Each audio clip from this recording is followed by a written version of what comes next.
Hey there, and welcome to another segment of Coffee Talk. Joining us today is one of CrowdStrike's lead architects, Cameron Buriani. For those who don't know, CrowdStrike is a leader in cloud-delivered protection of endpoints, cloud workloads, identity, and data. Welcome, Cameron. Hey, thanks for having me on here. Yeah, let's dive into it. Hopefully it'll bring some value, and let's go into the topics. So we talked about the scariness of this, of the world out there. And now what we try to do and is try to educate the folks out there. What can they do? Let's talk about some pragmatic stones they can take in our investments now. And what I like, and what you and I are on the same page, is the four pillars or pillars of security. And we're going to explore a little bit about that. Are some of the four minimal things you should be doing as a company in the business in the United States. Doesn't matter if you're an accounting firm or, but especially because you're an accounting firm. We'll talk about some of the things, and we're going to start talking about patch management, the importance of that, and even in the middle. I know we've heard from accountants saying, "Well, it's tax season. We don't want to deploy patches in the middle of the tax season because it might bring our systems down. It might cause problems. It may break an application." But what, from your perspective, and I know CrowdStrike is an NGAV technology, but what, from your perspective, what's the importance of patch management and why? Well, patch management is critical, and it's something that we do at CrowdStrike. We give you full visibility into your vulnerable applications and OS security status across all the core operating systems that you're generally going to leverage. When you think about vulnerability and patch management, it's about reducing that attack surface. That's a buzzword. What does that mean? If you have a target that's the size of a barn, you've heard the old saying, they couldn't hit the backside of a barn. I mean, it's pretty hard not to hit a barn. I got a large barn out here. I can promise you, most people can throw a stone and hit that barn if you're close enough. But what if we shrunk that target to just a bottle cap? How much more difficult would it be for you to stand at a 50-yard range and throw a rock at it? I will bet you're not going to get that. You can try it all day and you're probably not going to get it. That's what you're doing with vulnerability management. You're taking that barn and you're shrinking it to the bottle cap because you're reducing the potential technical vectors by which your adversaries can exploit those endpoints. Again, oftentimes hacking is the path of least resistance. I wouldn't even say often, but most of the time it's the path of least resistance. They're setting up queued specific exploits that they think is going to accommodate most machines that hit them, and they're going to try to break in through the vectors. And if you patched, you've effectively remedied that potential entry vector. So you're making it much more difficult. You're taking the low-hanging fruit, you're shrinking the barn to the bottle cap, and you're reducing the number of technical vulnerabilities that can be exploited. It's one of the number one things you can do. And you're going to say, Cameron, I can't stop business. It's tax season. I like that methodology because I need my tax people working too. But my point is, I don't think you're working at 2:30 a.m. Maybe you are. I could be speaking out of line, but there is a time frame when you're not going to be up. Have your patches automatically scheduled for when you're not up. Everybody has to sleep. Have your patches run during those time periods. You don't have to have them in an impeding process. Patching can happen silently in the background. Great MSPs offer products where they can keep you up to date without impeding your workload. That's why you're going to the professionals, because they're going to take care of that. In the same way we go to professionals for attack services, you'll go to the professionals in order to maintain your IT infrastructure. So you don't need to worry about that crippling of the infrastructure. You know that you're going down to that bottle cap and you're reducing the potential exploits. I love the analogy. I'm going to borrow that someday. Thank you, Cameron. Made it up. What about least privilege model? A lot of these applications, a lot of these operating systems, we all heard of plug and play technology. It's the ease of use, the easy of adoption of getting into a technology. But then when you start talking about least privilege model, that often requires a lot of work behind the scenes to lock down these applications, lock down the operating systems, lock down these local computers. Why is that so important? I mean, obviously with security comes inconvenience, but what if you're giving up that inconvenience? What are you getting in return by applying a least privilege model to either the workstation or the data we're talking about? So least privilege model is interesting, right? You can do a lot of things with least privilege. What you really want to do is, again, you want to make sure that the number of potential vulnerable exploits is reduced. That's the theme here, right? Let's reduce risk. Least privilege is going to be basic things, just like reducing the number of local admins. Do we need to have local admins in order to do some of these core tax cycles? Do we need to make sure that an individual who literally just files your electronic filing on the IRS, should they have access to other like Citrix tools or whatever tools you use for your tax upload, all you're doing with least privilege model is you're saying, what is the minimally viable workload for this persona? Okay, let's keep them in that box. There's nothing they generally need to do outside of that. You as a probably tax professional are not going to go online and go download Homebrew and go get Python, go run pip and go run all these GitHub scripts. Maybe you are.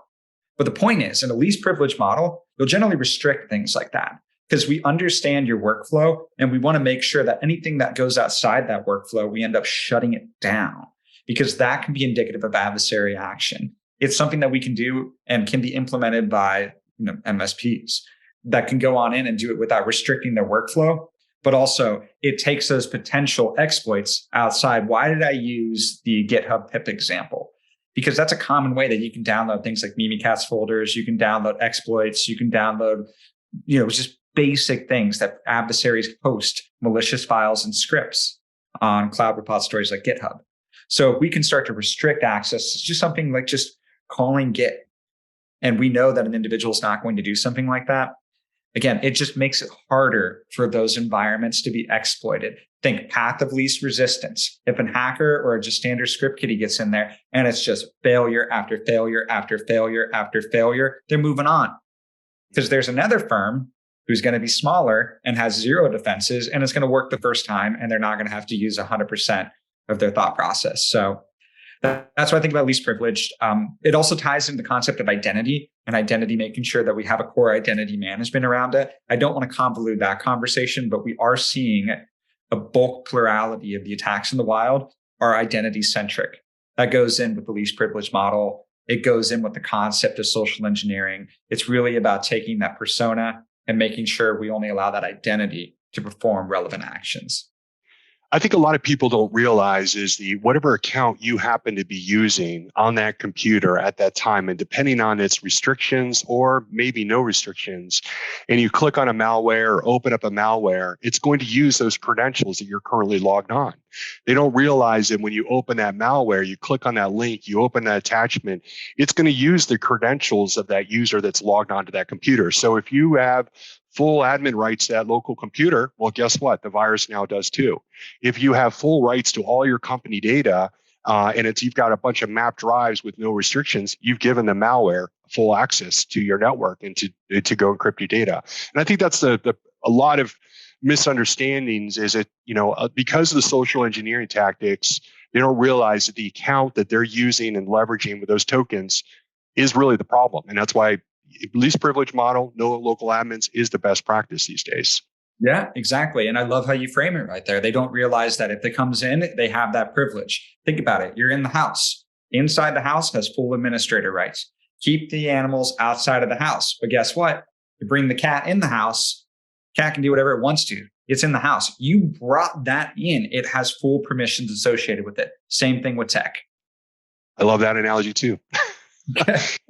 So, antivirus. I mean, and antivirus has been around since the early 90s. And back then it was worrying about the 12-year-olds and 14-year-olds that had too much time and they just play games and send out viruses. Well, today's a whole different ballpark. And now, how antiviruses traditionally are definition based. They stop known viruses.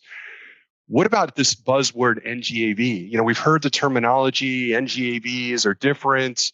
They're better. Like CrowdStrike is a powerful NGAV and a leader in the market. What makes an NGAV and CrowdStrike so effective, and why? Doesn't matter. We've already discussed. It doesn't matter how small or large you are. Why does every firm really need to adapt to technology like CrowdStrike? Yeah, no, that's a good question. NGAV basically means next generation antivirus. Again, buzzwordy. Don't worry too much about that. What's at the core of it? Historical antivirus was signature definition based, as you've illustrated. We'll keep it super clear. What used to happen is if you ran legacy tooling, when you ran a file, every file has a unique hash, unique SHA-256. It's a signature that any file has. Every time you update it, a file's got it. It's very randomized. So what would happen if you run the file? It's basically going to check a big database, say, does this value exist? If yes, block. If no, let it run. We'll start to think about the implications of that. If you're not updating that database, if those files change, if there's anything that's new, that database has to be on top of its game every second of the day in order to constantly check those hashes. It's legacy, it's antiquated, and honestly, it can't stop some of the basic attacks because what you can now do is a notion of a polymorphic ransomware. What you can do is you can take a known bad variant, and if you just change a couple of variables within the source code, it's just not that hard to do. You can do it in like 10 seconds and hit save as. It now has a unique hash. So you can run it. And guess what? How is some of the big legacy vendors going to be on my machine personally and now know about a new hash that I saved because I renamed 3 variables? They're not.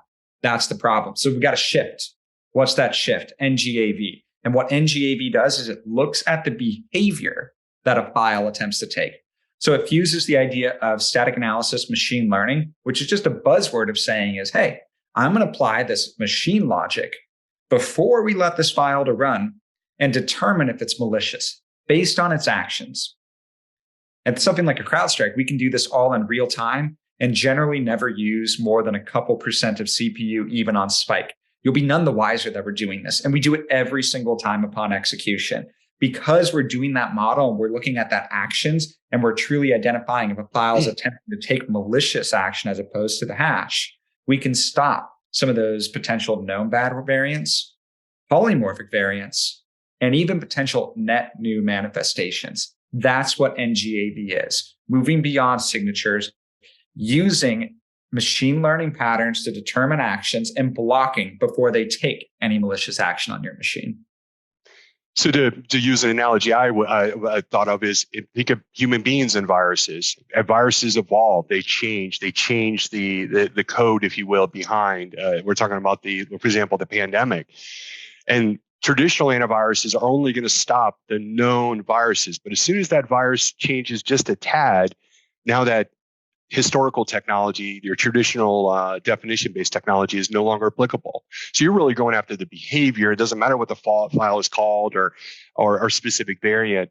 What are some of the other benefits of NGVs? Because I know that they're much more effective on locking down the environment and stopping if it does pick up something, it can isolate it immediately versus some other technologies just let it propagate. Yeah. I mean, at the end of the day, with an NGAV, what's the outcome? You're getting AV. What outcome do you want? Your outcome is you want to stay in business. You don't want to breach. That's the goal. The outcome of an NGAV for CrowdStrike is to stop breaches. I mean, some of the auxiliary benefits is I'm sure everybody's sitting on here. It's like, every time I have an AV product, it's pop-ups and it's ads and it's, downloading things and slowing down.